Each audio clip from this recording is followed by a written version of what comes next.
And joining me now is Commission Chairman Tony Perkins.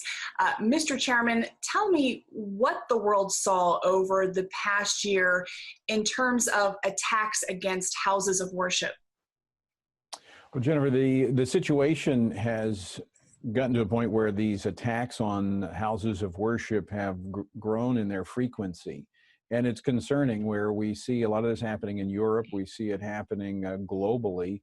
And it's very disheartening when you see a house of worship, which should be a place of peace, a sanctuary, a place that honors God and allows you to worship Him as you see fit. These are turning into houses of horrors as they're being targeted by people. And this is intended in many ways to discourage people from participating in their faith and exercising their faith, and has a chilling effect upon religious freedom. And so it's an issue that we have been covering very, very closely and speaking very loudly about. Many Christians, of course, remember the attack against hundreds of Christians in Sri Lanka, Easter of 2019. Are these the types of attacks that you're talking about? Yes, in part, we're seeing these attacks. They come in different fashions. Some may be, for instance, cemeteries or other places that are of significance spiritually. But yes, we've seen attacks in Sri Lanka. We've seen attacks in various parts of the world. In Europe, we saw them in France. We saw them in Germany.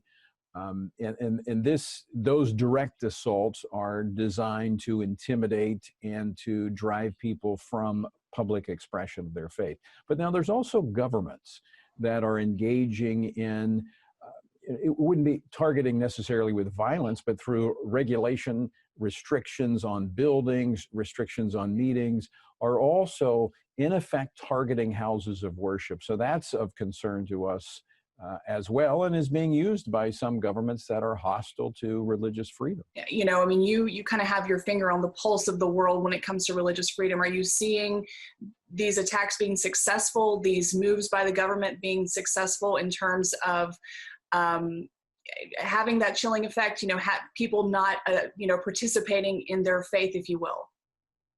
That's a really, really good question. It's sometimes hard to quantify, but we find genuine faith knows no boundaries, and people that are committed to their faith will continue forward at great price.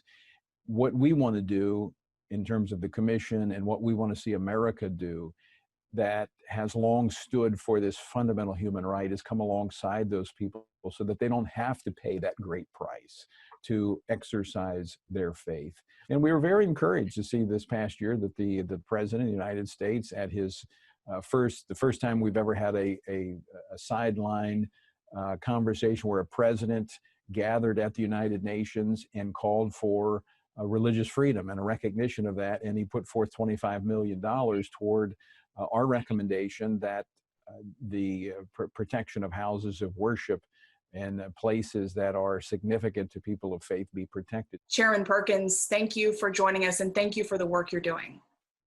Thank you very much. We appreciate you continuing to cover this issue, because it is of vast importance, not only to people around the globe, but very important to the people here in the United States as well.